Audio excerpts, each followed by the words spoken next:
He came into my life like steam over a hot cup of coffee. Silent, slow, and strangely comforting. Every morning at 8:37 a.m., same drink, same silence. Until one day, he left a photo on the counter of my father, dead for 3 years, standing beside him. That's when I realized Nathan Hale wasn't just another rich customer. He was here for me, and he wasn't alone. The smell of roasted beans and cinnamon hung in the air like a warm blanket. Brew and Bloom was one of those hidden gems in Brooklyn. Old wooden floors, chalkboard menus, fairy lights over the window. Emma Rivera wiped down the counter as the morning rush began. The familiar faces walked in one by one. Mrs. Collins with her always wrong order, Officer Dave tapping his badge while demanding extra strong, and the college couple who never stopped arguing over oat milk. Emma liked the routine. It kept her grounded. After her father died in a hit and run, and her mother walked out not long after, this little shop had become her only form of stability. AM, the bell chimed. He entered, tall, dark navy coat, black sunglasses, despite the cloudy morning, shoes polished like a mirror. He had a posture that made everyone else in the shop straighten theirs without knowing why. Emma blinked. First timer, Americano. Black, he said. Calm, crisp, like someone used to being obeyed. She looked him over, trying not to stare. Name? Nathan? Simple. Direct. She wrote it on the cup with a smile. Coming right up. He came back the next day. Same time, same order. Didn't smile. Didn't chat. Just sat in the corner by the window, fingers tapping softly on the table, looking out like he was waiting for something or someone. Emma started noticing things. His watch was a limited edition Rolex. Shoes. Italian leather. His phone. A custom modified model she'd never seen before. Definitely not your average tech bro. By day 4, Emma couldn't resist. So, Nathan, you planning to buy the whole block, or just addicted to my espresso? He looked up. That barely there. Smile again. Can it be both? Smooth? She replied, raising an eyebrow. They spoke more after that. He asked what books she read.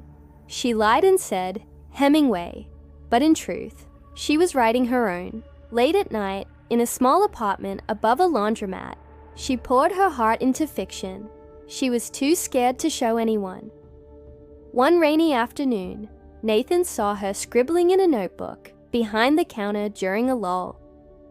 You write, he said, not a question. Emma looked up, surprised.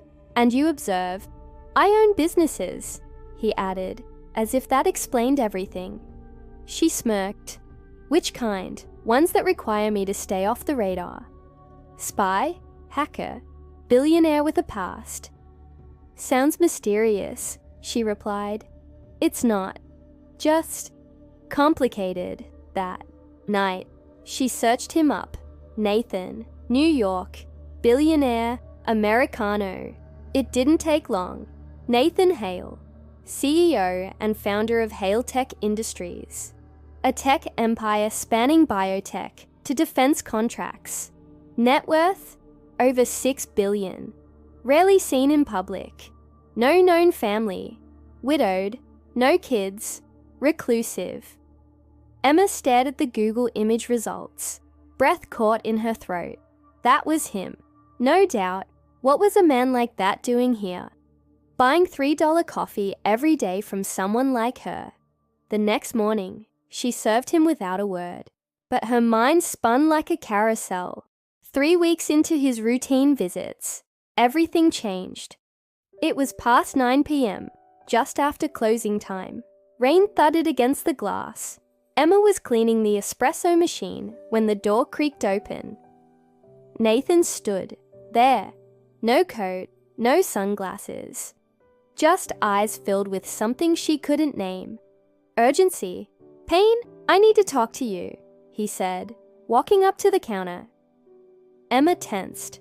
Okay. He pulled out an envelope and slid a photograph across the surface. Her fingers trembled as she picked it up. Two men stood in the picture, smiling. One of them was her father, young, happy. The other, Nathan. Her head shot up. What is this? Nathan's voice lowered. Your father was my brother. Her knees nearly buckled. What are you talking about? He changed his name before you were born, for protection. Emma stared at the photo again, her childhood memories swirling like storm clouds. Her father had told her they moved to Brooklyn for a fresh start. She never questioned it. Protection from what? She asked, her voice barely a whisper. Nathan hesitated. From a deal gone wrong, something we were both part of. Something dangerous. He got out. I didn't. Emma's chest tightened. So why now? Why find me now? Nathan looked out the window, rain washing the city in ghostly reflections. Because someone else just found you, too. The photo lay between them like a ticking bomb. Emma clutched the edge of the counter, her knuckles white. Nathan didn't flinch. His eyes stayed locked on her, but they weren't cold anymore. They were haunted. She broke the silence. You waited 3 years after his death to tell me this? I didn't know where you were, he said softly. Your father went off the grid for a reason. He was hiding from them. Emma's throat tightened. From who, Nathan? You keep saying them, like I'm supposed to understand. Nathan didn't answer right away. Instead, he walked to the window and looked outside into the rain. There's a man, he began. A man who used to be our partner, Gregory Lang. We created something together, a biometric security protocol. Too advanced, too dangerous. In the wrong hands. Emma leaned in, and it ended badly. Nathan nodded. Your father walked away before it was completed. He knew it would be used for surveillance, weapons, control. He wanted no part of it. Lang didn't like that. Emma suddenly felt cold. Lang threatened him. Worse, Nathan said. He had leverage, information, something your father stole before he disappeared. Emma stepped back. You're telling me my dad was involved in espionage? In a way, Nathan admitted. But it wasn't criminal. It was ethical. He was protecting lives, including yours. Emma felt like the floor had shifted beneath her. This wasn't the life she knew. Her father was a quiet man who loved chess and Sunday pancakes. Not some runaway genius with enemies. She stared at the picture again. There was something scribbled on the back, a number, 23-19, BX. What does this mean? She asked. Nathan frowned. I was hoping you'd know. I don't. Never saw this picture before in my life. Nathan took a slow breath. Then we're both one step behind. The next morning felt wrong. The rain had stopped, but a thick fog settled across Brooklyn. Emma opened the cafe, but her mind wasn't on cinnamon muffins or cappuccino foam art. Nathan didn't show up at 8:37. At 9 Niwaha, her eyes scanned every customer that came in. At 9:17, she noticed it, a grey sedan, parked across the street. The same car had been there the night before, and now again. Engine off. Windows fogged. She stepped outside, pretending to rearrange the signboard, but her eyes locked on the silhouette behind the wheel. A man, still, watching. When she glanced, again 5 minutes later, the car was gone. By noon, she was panicking. Her phone buzzed. Unknown number. She picked up Emma. Nathan's voice was urgent. Where are you? You didn't come in. I'm being followed. I need you to listen carefully. Her chest tightened. What's going on? I think Lang's people tracked my visits to the shop. I shouldn't have stayed so long. I put you at risk. Emma swallowed hard. Nathan, what do they want from me? Not you, him. They think you know where he hid it. Hid what? The prototype. The last piece of the algorithm. Without it, Lang's whole plan falls apart. Emma laughed bitterly. I'm a barista, Nathan, not a hacker. Your father was brilliant, he said, and paranoid. If he hid it somewhere close to home. Emma froze. My old apartment. That night, she and Nathan met in secret at a closed bookstore Nathan had rented out for safety, he said. Emma didn't ask how he did it on such short notice. With his kind of money, anything was possible. The bookstore was dusty and smelled of paper and lemon oil. Emma clutched her father's picture in one hand, her breath quick. Tell me what Lang's capable of, she asked. Nathan looked her dead in the eye. Blackmail, murder, disappearing people. He owns people in law enforcement, in the government. He's not a criminal. He's a system. Emma's hands trembled. Why didn't you go to the press? With what proof? He's scrubbed clean. The only thing that could expose him is what your father hid. They turned over the picture again. 19. BX. Could be coordinates, Emma suggested. Nathan shook his head. Too short, maybe a lockbox. Storage unit. Emma's eyes widened. My dad had a P.O. box when I was a kid. He kept it even after we moved. Nathan's expression shifted. Where? Crown Heights, near the old post office. We used to walk past it every Sunday after grocery shopping. The next day, they went there together. Emma's stomach twisted with every step. Her fingers tingled as she typed in the code on the lockbox keypad. 2319 in BX. Click. The door creaked open. Inside was a small black hard drive. No label, no instructions, just a red sticker on the side that said, in her father's handwriting, Emma, only if you trust him. She looked at Nathan. I do, she said softly. Nathan nodded, pocketing the drive. Now we run. Run. They'll know the moment the box was opened. They'll trace it. Emma's mouth went dry. Where? Nathan grabbed her hand. Somewhere they can't reach us. That night, as they drove north in Nathan's armored SUV, Emma watched the city disappear behind them in the rearview mirror.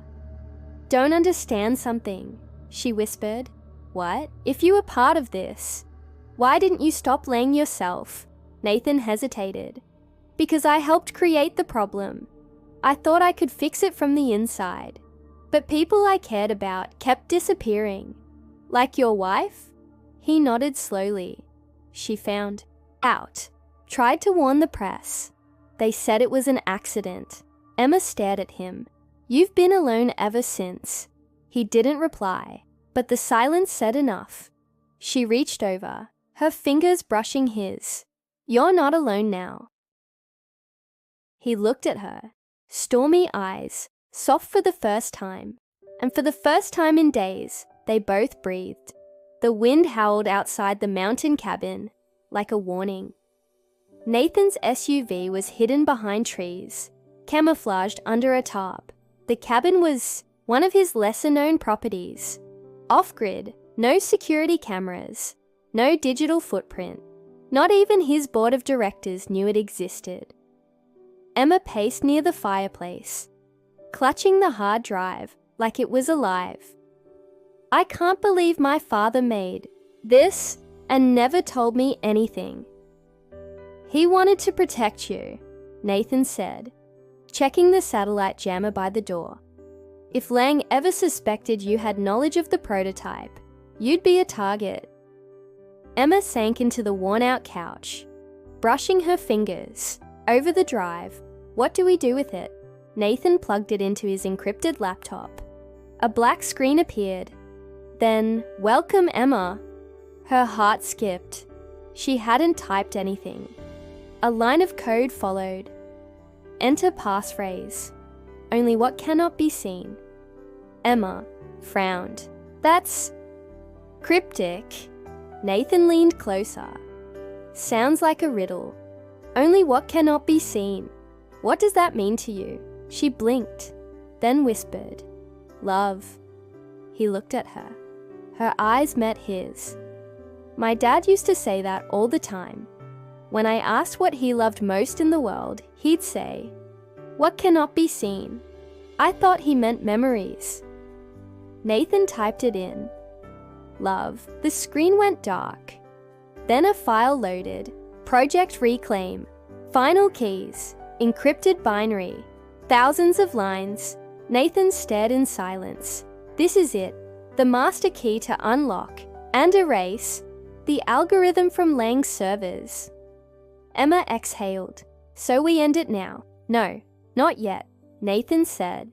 If we go online with this, Lang's eyes will light up across the country. He'll know where we are. Then what do we do?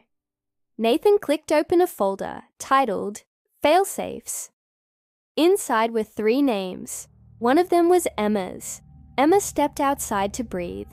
The stars blanketed the sky, more vivid than she'd ever seen in Brooklyn.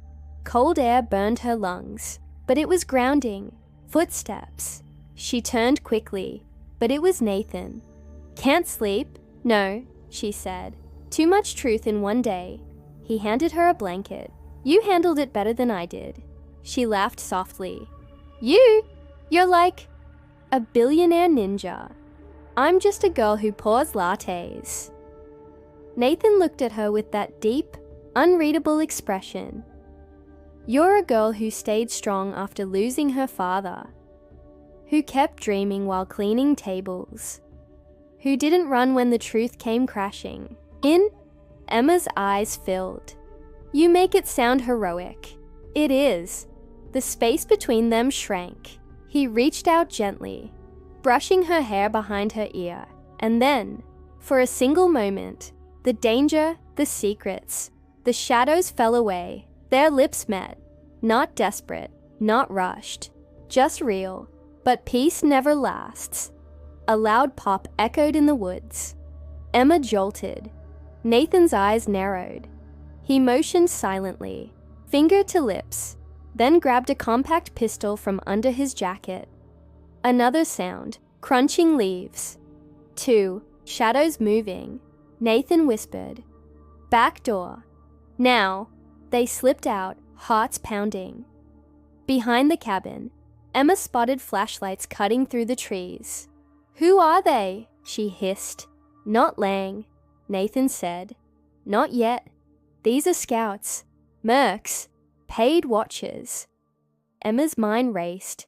Then what do? We lead them away. Before she could respond, Nathan tossed a flare into the woods in the opposite direction and ran the other way, pulling her behind. Gunshots cracked through the air. Trees splintered. Emma's foot slipped on wet leaves. She nearly fell, but Nathan caught her mid-fall. They ducked behind a ridge. 2 men passed just above them, armed, scanning, speaking in low Russian accented English. Lang wants the girl alive. Emma's breath caught. Nathan squeezed her hand. We're not going back to the cabin. They hiked through the night. By dawn, they reached a nearby ranger station, abandoned, but with a still working radio antenna Nathan had pre-rigged months ago just in case. He connected the hard drive. What are you doing? Emma asked, sending fragments of the file, encrypted, to 3 global servers. We'll create ghost backups in case Lang finds the original. Emma watched him type lines of code with surgical precision. He was calm, focused, but his hands trembled. She reached out and touched his shoulder. I don't care if you're a billionaire, or a fugitive, or a brother I didn't know I had. You're the only person I trust right now. Nathan turned slowly. I never thought I'd feel this again, he said. Not after what happened with my wife. Not after all I lost. Emma smiled gently. Then don't lose this too. Their hands met. Back in the city, Lang sat in a dark tower suite, staring at a blinking red dot on his screen. "She's moving again," he said. His assistant nodded. With Hale, Lang lit a cigar. "I want eyes in Montreal, Zurich, and Buenos Aires." "But sir," the assistant said cautiously, "those are safe zones. No confirmed sightings." Lang's eyes narrowed. "She's not just a pawn anymore. She's the key, Montreal." 2 weeks later. The coffee shop was quiet, tucked in the corner of a cobblestone street near the old port. Emma poured espresso like she used to, though everything had changed. No name tag, no past, only her. A bell above the door chimed. She looked up. Nathan walked in. No suit, no private guard, just him in a worn leather jacket and tired eyes. "You came," she whispered. "You're the only reason I survived." They sat near the window, snow lightly falling outside. The table between them was quiet, yet full of unspoken things. Nathan leaned in. "Lang's gone." Emma's eyes widened. "Gone." Interpol moved after we released fragments of Project Reclaim. His empire collapsed within days. They'll never prove everything, but he's underground now, powerless. "And the algorithm?" she asked. "Scattered," he said. "Encrypted across dead servers. Only you have the master key now, the world's biggest weapon, locked inside a girl who once worked a register." Emma smiled faintly. "Funny how the universe works." Nathan reached into his coat and pulled out something small. A key. She took it. "What's this?" "A cafe," he said. "In Lisbon. Yours. Fully legal. Quiet, off-grid. But with the best beans I've ever smuggled." Emma laughed. "You smuggled coffee. I'm complicated." Their eyes met again. He reached across the table. "You know, I came into your life, thinking I was protecting you. But you're the one who saved me." Emma's voice cracked. "Why do you always sound like a goodbye?" "Because it might be," he said. "I'm heading to Geneva tomorrow. A UN Cybersecurity Council wants my help. I don't know if I'll ever be able to come back." Emma looked away, fighting tears. "I never asked for this life," she whispered. "I just wanted my dad back. I wanted a normal morning shift and some peace." "I know," he said, "and you deserve it. But," she added, "if you think I'm going to run a cafe in Lisbon while you face the world alone..." Nathan blinked. Emma smirked. "You don't know me at all." 3 months later. A UN press conference in Geneva. Emma stood beside Nathan in a crisp black dress. She wasn't just a barista anymore. She was a voice. The technology we dismantled wasn't just code. She told the cameras. It was control. It was silence.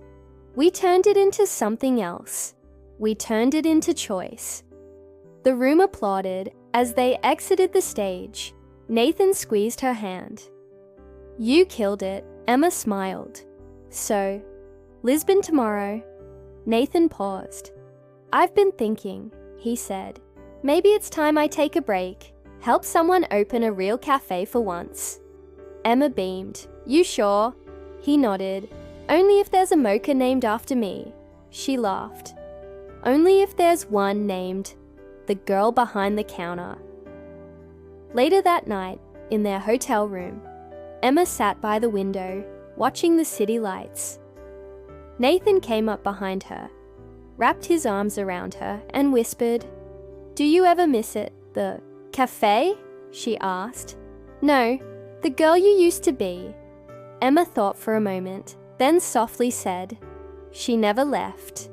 She just learned to fight." Epilogue Lisbon.